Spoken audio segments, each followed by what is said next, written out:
وعباد الرحمن الذين يمشون على الأرض هونا وإذا خاطبهم الجاهلون قالوا سلاما والذين يبيتون لربهم سجدا وقياما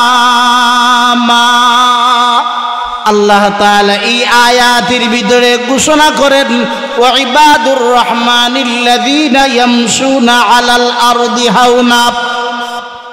হে পৃথিবীর মানুষেরা, আমি আল্লাহ তাআলার পছন্দের কিছু গোলাম, আমি আল্লাহ তাআলার পছন্দের কিছু বান্দা আছে, যেই বান্দাগুলাকে আমি আল্লাহ তাআলা বড় ভালোবাসি, বড় পছন্দ করি। এই বান্দাদের গুণ আল্লাহ তাআলা উল্লেখ করেছেন। হে পৃথিবীর মুসলমানেরা, আমার আপনার ভিতরে যদি এই গুণগুলা থাকে বাবা, তাহলে বুঝতে পারবো আল্লাহ তাআলার পছন্দের বান্দা আমরা, আল্লাহ তাআলার পছন্দের গোলাম হলাম আমরা। তার এক নাম্বার গুণ হলো ওয়া ইবাদুর রহমানিল্লাযীনা ইয়ামশুনা আলাল আরদি হাওনা। এক নাম্বার হলো আল্লাহ তাআলার পছন্দের গোলামের এক নাম্বার গুণ হলো তারা যখন জমিনের মধ্যে যখন বিচরণ করে, জমিনের মধ্যে যখন চলাফেরা করে, তখন নম্রতা আর ভদ্রতার সাথে তারা জমিনের মধ্যে চলাফেরা করে। সুবহানাল্লাহ। আয়াতের ব্যাখ্যা বিশ্লেষণ বলার কোনো সময় নাই আমার ভাইরা, তার একটা ব্যাখ্যা আপনাদের সামনে উপস্থাপন করতে চাই, যেটা হলো আল্লাহ তাআলা যারা অহংকারী করে, যাদের ভিতরে অহংকারী রূপ জীবাণু যাদের ভিতরে আছে, তাদেরকে আল্লাহ তাআলা পছন্দ করেন না।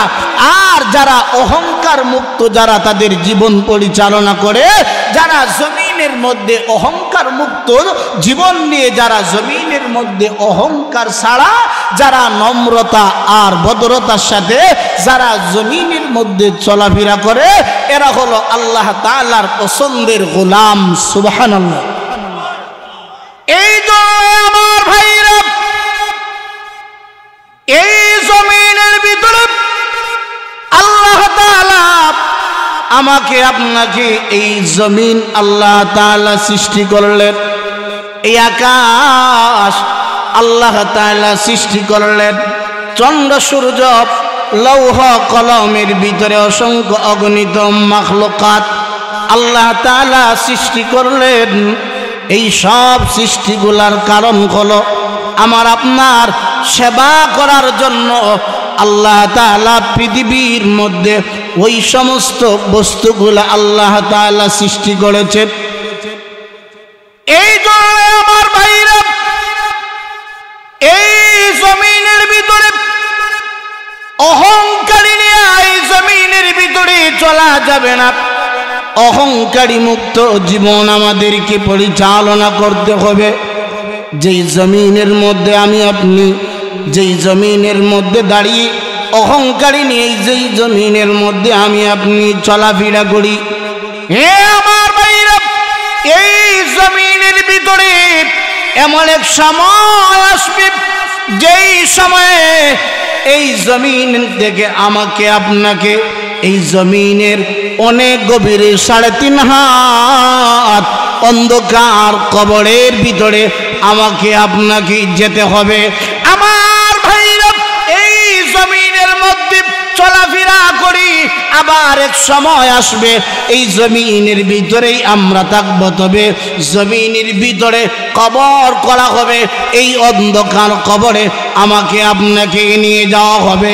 আমার ভাইরা, এই জমিনের মধ্যে দাঁড়িয়ে আমরা যারা আল্লাহ তাআলার গোলাম আল্লাহর বন্দেগী যারা করব, যেই জমিনের মধ্যে দাঁড়িয়ে আপনি সেজদা আদায় করবেন, রুকু আদায় করবেন, আমার ভাইরা ওই জমিন কাল কিয়ামতের কঠিন মুসিবতের সময় আমার আপনার বিরুদ্ধে যেই জমিনের মধ্যে দাঁড়িয়ে নাফরমানি করবেন, এই জমিন আমার আপনার বিরুদ্ধে হাসরের ময়দানে কঠিন মুসিবতের সময় আমার আপনার বিরুদ্ধে কথা বলবে আমার ভাইরা।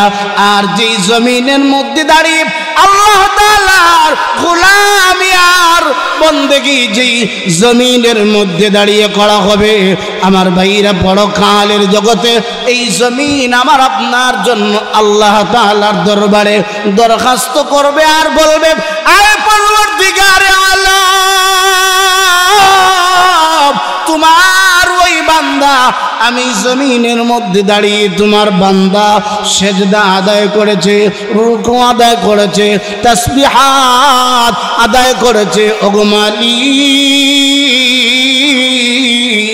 তোমার বান্দাকে তুমি মাফ কইরা দাও। আল্লাহ তাআলার দরবারে দরখাস্ত করবে আমার ভাইরা, দরখাস্ত করতে দেরি হবে, জমিনের এই দরখাস্তটা মহান আল্লাহ কবুল মঞ্জুর করতে একটা সেকেন্ড আল্লাহ তাআলা দেরি করবেন না। সুবহানাল্লাহ। এই জন্য আমার ভাইরা এই জমিনের মধ্যে আমরা সেজদা আদায় করি, এই সেজদার চিহ্নটা হাসরের ময়দানে আমার আপনার জন্য সাক্ষী হয়ে যাবে। উম্মতে মুহাম্মদীরা যখন এই জমিনের মধ্যে যখন আল্লাহ তাআলার কুদরতি পায়ে যখন গোলামগুলা সেজদা আদায় করতে থাকে, হে আমার ভাইরা আমার বাবারা, পর্দার আড়ালের মা, তোমার টেনশন করতে হবে না, পেরেশান হওয়ার কোনো অবকাশ নাই। দুনিয়ার জগতে যদি মালিকের গোলামি করতে পারো, মালিকের কুদরতি পায়ে যদি সেজদা আদায় করতে পারো রে গোলাম, তাহলে কাল কিয়ামতের ময়দানে মাহশরে তোমার ওই চেহারাটা পূর্ণিমার চাঁদের চাইতেও আরো আলোকিত হয়ে যাবে। সুবহানাল্লাহ। এই জন্য আমার ভাইরা এই আলোক এত বিশাল আলোকিত হয়ে যাবে আমার ভাইরা, এই সেজদার কারণে আল্লাহ তাআলা আমাকে আপনাকে অসংখ্য অগণিত নিয়ামত আল্লাহ তাআলা দান করবেন। এই নিয়ামতের ভিতরে আমার ভাইরা আল্লাহ তাআলা একটা নিয়ামত দান করবেন। আল্লাহ তাআলা আমাদের সাথে ওয়াদা করেছেন জান্নাতের। আল্লাহ তাআলা মুমিন মুসলমানদের জন্য ওয়াদা করেছেন, ওরে গোলাম তুমি আমি আল্লাহ তাআলার গোলামি আর বন্দেগী করো, আমি আল্লাহ তাআলা ওয়াদা দিলাম, ওয়াদা দিলাম, ওয়াদা দিলাম, হে গোলাম তোমার মরতে দেরি হবে, আমি আল্লাহ তাআলার জান্নাতের সুখ শান্তি পেতে একটা সেকেন্ড তোমার দেরি হবে না। সুবহানাল্লাহ। এই জন্য মুসলমান ভাইরা আমার আল্লাহ তাআলা বলেন, ওয়া ইবাদুর রহমানিল্লাযীনা ইয়ামশুনা আলাল আরদি হাওনা ওয়া ইযা খাতাবাহুমুল জাহিলুনা কালু সালামা। 2 নাম্বার হলো মূর্খরা যদি তোমার সাথে খারাপ আচরণ করে তাহলে তাদের সাথে দুর্ব্যবহার করা যাবে না, তাদের সাথে খারাপ আচরণ করা যাবে না। আমার ভাইরা আমার বাবারা, নবীর আশিকি রাসূলরা নবীর ইজ্জত আর সম্মানের জন্য তারা তাদের জীবন বিলিয়ে দিয়েছে। আল্লাহ এবং তার রাসূলের নামকে বুলন্দ করার জন্য, আল্লাহর নবীর ইজ্জত সম্মান রক্ষা করার জন্য এই পৃথিবীর ভিতরে আমার ভাইরা অসংখ্য অগণিত মুসলমানরা আল্লাহর জন্য নবীর জন্য তাদের জীবন তারা বিলিয়ে দিয়েছে। কথা ঠিক কিনা? পঞ্চগড়ে কাদিয়ানীরা বিশাল সমাবেশ করেছে নবীর মহব্বতের জন্য, নবীর আশিকে রাসূল জীবন দিয়েছে। এটা নতুন নয়, পৃথিবীর শুরু লগ্ন থেকে নিয়ে কিয়ামত পর্যন্ত হক আর বাতিলের দ্বন্দ্ব থাকবে। আমার ভাইরা, বাতিল এক সময় না এক সময় পরাজয় হবে, হকের আওয়াজ আল্লাহ তাআলা প্রজ্বলিত করে দিবেন। সুবহানাল্লাহ। এই আলোটাকে বন্ধ করার জন্য বিভিন্নভাবে চক্রান্ত করা হয়েছে।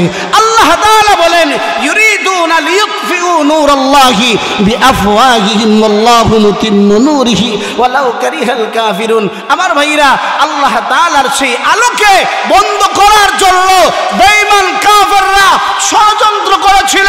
এখনো তথাকথিত মুসলমানদের নামে আজও বাংলাদেশের ভিতরে, গোটা পৃথিবীর ভিতরে কাদিয়ানী সম্প্রদায় জড়িয়েছে। আমার ভাইরা, তারা এদেশে হলো সংখ্যা গণিত ওলামায়ে কেরামের দেশ। আমার ভাইরা, তারা আমাদের মতো মুসলমান তারা দাবি করে, কিন্তু আসলেই তারা প্রকৃত মুসলমান হতে পারে? আর জোরে বলেন, হতে পারে? এজন্যই যেই কোনো সময়ে যদি নবীর ইজ্জত সম্মান রক্ষার জন্য, দ্বীন ইসলাম রক্ষার জন্য, আলেম ওলামাদের ইজ্জত সম্মান রক্ষা করার জন্য, মসজিদ মাদ্রাসার ইজ্জত সম্মান রক্ষা করার জন্য, মসজিদ মাদ্রাসাকে টিকিয়ে রাখার জন্য যদি কোনো দুর্বার আন্দোলন হয়, আমার মুসলমান ভাইরা, এদেশে আমরা মুসলমান নারায়ে তাকবীরের আওয়াজ এমন উচ্চ আওয়াজে দিব, বাতিল পড়া শক্তিগুলা লেজ গুটিয়ে ময়দান থেকে পলায়ন করতে বাধ্য হবে। কথা ঠিক নেই? আর জোরে বলেন, কথা ঠিক কিনা? যখন আমাদের এই আওয়াজ উচ্চারণ হবে, কাদিয়ানীর গোষ্ঠীর আর থাকতে পারবে না। আল্লাহ তাআলার দরবারে দোয়া করি, আল্লাহ তাআলা আমাদেরকে আল্লাহ তাআলার পছন্দের গুণগুলা যেন অর্জন করতে পারি, এই তৌফিক আল্লাহ পাক আমাদের সকলকে দান করেন। সকলে বলি আমিন।